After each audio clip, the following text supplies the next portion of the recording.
Fatos e versões. O que vai impactar a sua vida agora no Café com Política. Candidata, bom dia, bem-vinda. Muito obrigado por nos atender mais uma vez. Bom dia, Rodrigo. Bom dia, Delma. Bom dia a todos os ouvintes que estão nos acompanhando nesse momento. Bom dia. Candidata, a gente falava agora há pouco da pesquisa Ibope que foi divulgada ontem à noite.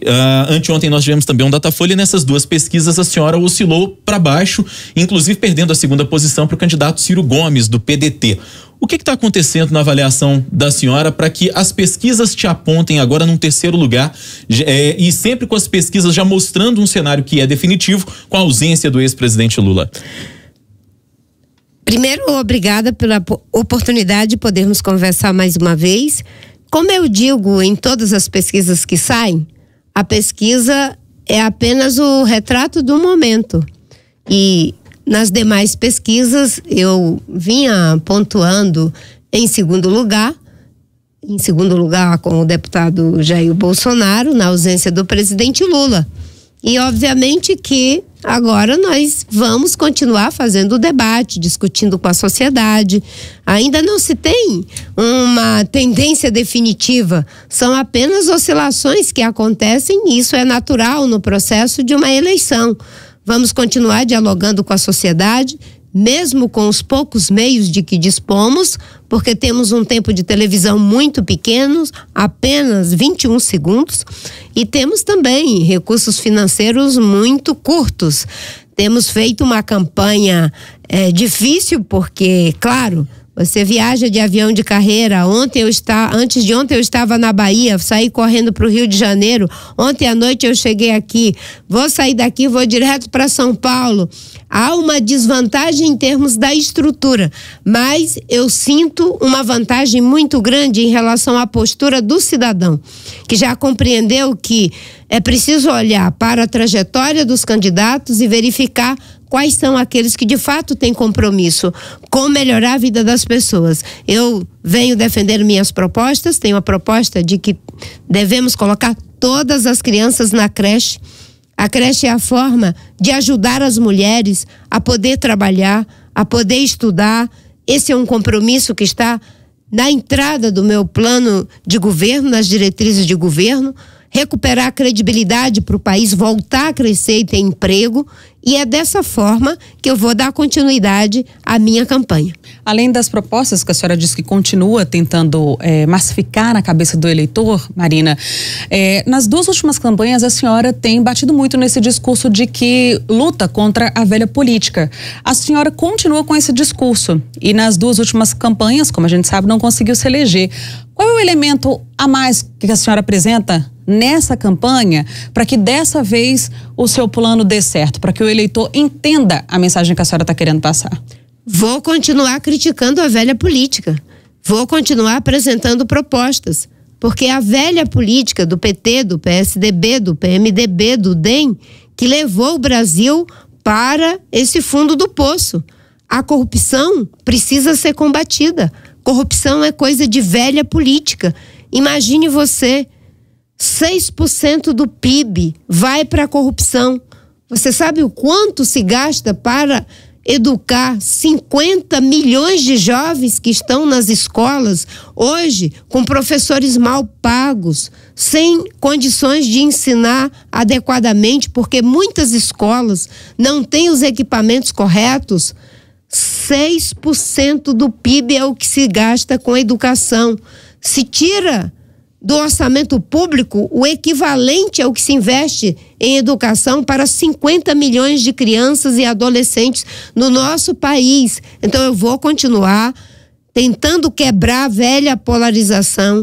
Os que criaram o problema do desemprego, da falta de segurança, da falta de saúde, de moradia digna, de respeito com a população, não vão resolver o problema. E essa mensagem tem que, digamos, ecoar no coração das pessoas, e é isso que eu estou tentando fazer. Candidata, na prática, o que a senhora pretende fazer para evitar que essa tendência de queda mostrada nessas últimas pesquisas ela não se mantenha? O que fazer de diferente das eleições anteriores? Inclusive em 2014, quando a senhora conseguiu subir, depois houve um trabalho de desconstrução em cima do seu nome e a senhora acabou não chegando ao segundo turno. O que fazer nesse momento em que a gente percebe, inclusive, que há uma mobilização grande do PT, por exemplo, para levar Fernando Haddad, que acabou de ser alçado ao posto de candidato ao segundo turno? Continuar falando a verdade, apresentando propostas e poder discutir as propostas, porque é muito importante que as pessoas saibam que as propostas e não apenas as estratégias. Quais são os propósitos? Eu falei agora sobre a nossa proposta de creche para todas as crianças, para que as mulheres possam trabalhar e estudar. Tem a nossa proposta também de melhorar o Sistema Único de Saúde. O meu vice é o Eduardo Jorge, que foi responsável pela aprovação da lei dos genéricos, que diminuiu o preço dos remédios. Nós vamos reestruturar o SUS para que nenhuma pessoa tenha que ficar meses numa fila para poder fazer um exame ou uma consulta. Eu sei o que é ter um problema de saúde e não ter como ser atendido, porque durante boa parte da minha vida eu fui atendida como indigente na época que não existia o Sistema Único de Saúde. A minha primeira filha eu tive numa maternidade na condição de indigente. Quase morremos nós duas. Eu tenho compromisso de vida em melhorar a saúde pública do Brasil. Nós vamos criar 400 regiões com uma autoridade nacional que seja um sanitarista, junto com os governos estaduais e municipais, para dar escala ao atendimento de saúde, os médicos de saúde da família, os postos de saúde funcionando com remédios essenciais para pressão alta, para o diabetes, fazer com que o remédio de alto custo para aquelas doenças que as pessoas não têm como pagar sejam acessíveis por parte do poder público. Vamos fazer o país voltar a crescer num novo ciclo de prosperidade, começando pela construção civil, construção de casas populares, saneamento básico, porque isso cria empregos imediatamente, fortalecimento do turismo. É assim que se ganha uma campanha com honestidade, não é na base das promessas falsas e, sobretudo, falando a verdade. Eu quero ganhar ganhando. Não vou agredir ninguém, não vou mentir a respeito de ninguém, vou defender minhas propostas e, com firmeza, combater a velha política do populismo de esquerda e de direita e a corrupção. Eu sou a única candidata que defende desde o princípio a Operação Lava Jato. E faço um apelo à população brasileira: se as pessoas de fato querem combater corrupção, agora faça a Operação Lava Voto.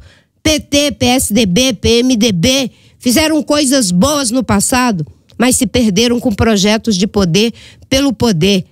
As coisas que foram boas já foram perdidas.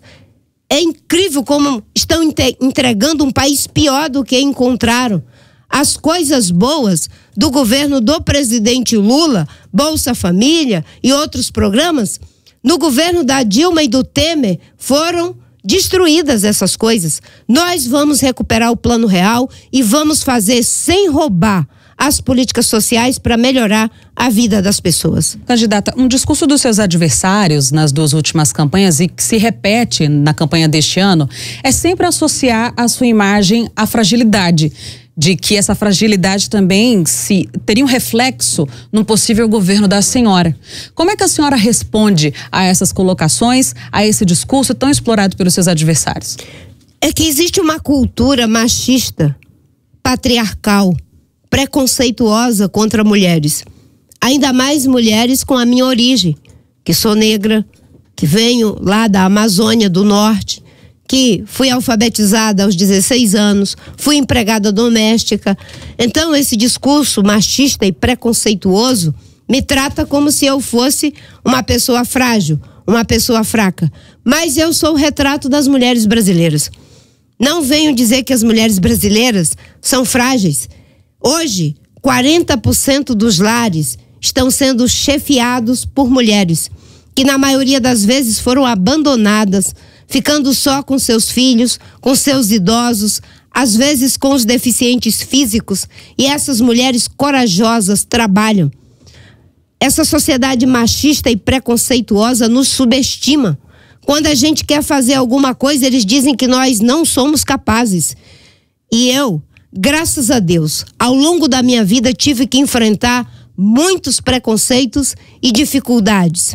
Eu passei por uma frestinha, fiz o EJA, que antigamente se chamava Mobral, me alfabetizei aos 16 anos, tive que enfrentar 5 malária, 3 hepatites, uma leishmaniose e, graças a Deus, sou professora de história, fui senadora 2 vezes, a ministra mais premiada da história do Brasil, consegui derrubar desmatamento em mais de 80% por 10 anos, colocar na cadeia 725 criminosos que destruíam a floresta amazônica.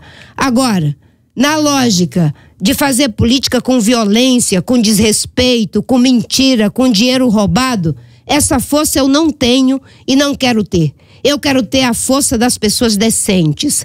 Nós precisamos de força moral, de autoridade moral. E isso, graças a Deus, eu tenho. Tenho 32 anos de vida pública. Não tem um caso de corrupção contra a minha pessoa. Então é com essa biografia, com essa trajetória, que eu vou dialogar com as pessoas e chamando a atenção. Quando pessoas com a minha origem começam a ter uma oportunidade, a primeira coisa que diz é que nós não podemos. Mas nós podemos sim. E nós podemos, no dia 7 de outubro, mostrar que o dinheiro não é maior do que a consciência do povo brasileiro. Candidata, ontem, como a gente falou agora há pouco, o PT lançou oficialmente a candidatura do ex-ministro Fernando Haddad. E a gente já percebe a vinculação no discurso, na estratégia de marketing de Lula e Haddad. Inclusive com uma frase de que Haddad é Lula. Como é que a senhora avalia isso? E seria, na opinião da senhora, quase um novo lançamento de uma nova Dilma Rousseff? É muito semelhante. Aliás, tem um problema, porque a campanha do PT, ela resgata apenas o período em que o governo Lula deu certo. Depois do mensalão, começou a ir passando por um processo de perda dos ganhos que tinham acontecido inicialmente. E é como se as pessoas apagassem da história o governo Dilma Temer.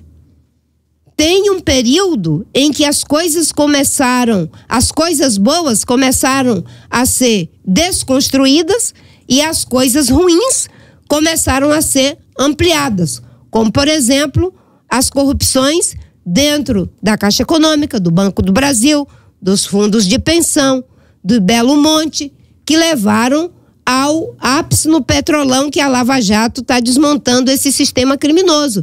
As coisas ruins foram aprofundadas no governo Dilma Temer, as coisas boas foram sendo desaceleradas e a população brasileira não pode deixar de pedir uma prestação de contas sobre uma eleição que levou o Brasil para o fundo do poço.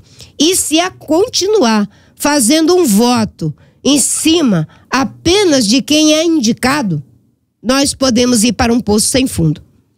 Ok, nós conversamos aqui com a candidata à presidência da República pela Rede, Marina Silva, mais uma vez aqui no Café com Política. Candidata, a gente gostaria que a senhora usasse esses últimos minutos para fazer as suas considerações finais.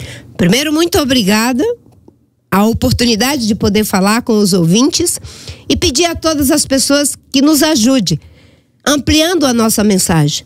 Aqui, o nosso candidato ao governo é o João Batista. João Batista é um homem profundamente conhecedor do estado de Minas Gerais. Quem quiser mudar para ter educação, saúde de qualidade, vai votar no João Batista. E me ajude, dê uma chance para quem tem uma história de vida comprometida com os mais pobres. Porque não é apenas um discurso, é ter vivido na prática, na própria pele, todos os sofrimentos que as pessoas têm, do desemprego, da falta de saúde, de educação e principalmente da desqualificação que é feita com pessoas que têm a nossa origem. Eu quero ser presidente da República para que a gente tenha um país justo, que seja bom para mulheres, que seja bom para jovens, que seja bom para negros. E repito, Os que criaram o problema não têm como resolver o problema. Chegou a hora de mudar.